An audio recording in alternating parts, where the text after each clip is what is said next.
Hi everyone. So the landmark judgment for the day is Common Cause versus Union of India and ये judgment आई थी 2018 में.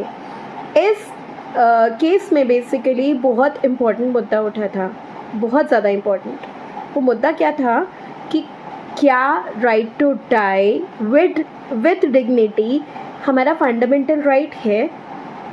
बहुत important question है ना ये. इसी का आंसर दिया था ऑनरेबल सुप्रीम कोर्ट ने इस जजमेंट में.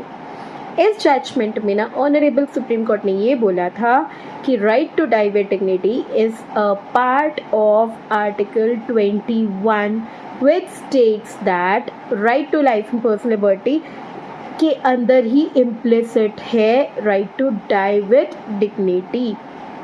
एंड ये भी बोला था ऑनरेबल सुप्रीम कोर्ट ने कि right to die with dignity तभी मिलेगा जब कोई इंसान वेजिटेटिव स्टेट में है या ऐसी हालत में है जहाँ पर उसकी रिकवरी पॉसिबल ही नहीं है, उसका ब्रेन डेड है या बहुत बहुत बहुत बहुत बुरी कंडीशन में है जहाँ पे उसे उम्मीद ही नहीं है कि वो लाइफ में आ पाएगा, वो चीज़ों को समझ पाएगा या वैसी सिचुएशन में, मतलब वेजिटेटिव स्टेट में है. इन शॉर्ट, अगर वो वेजिटेटिव स्टेट में है तो उसके पास right to die with dignity है.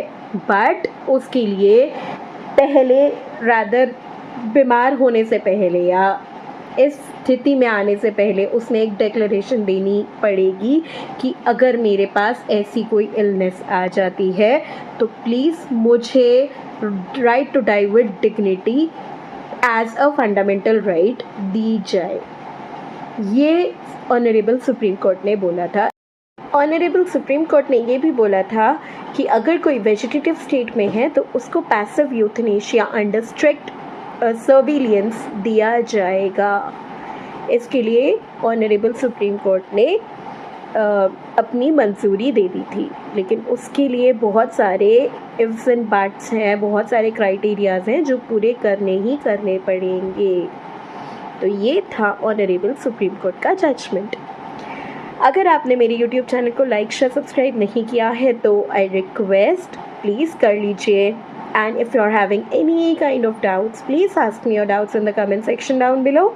मैं मिलती हूँ अपने अगले वीडियो में. Until then please take care. Bye bye.